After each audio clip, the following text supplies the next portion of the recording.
So we have the Lego Disney Pixar Up House, part number 43217, building set.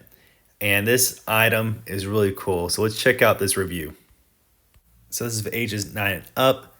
Comes with 590 pieces. The set includes a partial house with built with balloons, different rooms and functionality, two minifigures, a Lego animal figure, and plenty of different accessories to sparkle this up. So this is part of the Disney 100th year anniversary.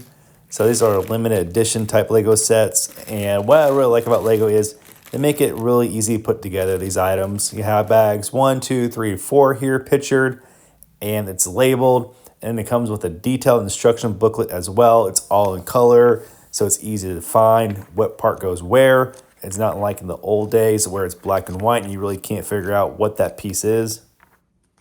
One thing I like about this house is it doesn't matter what age you are, whether you be a child or an adult, it's fun to put this together.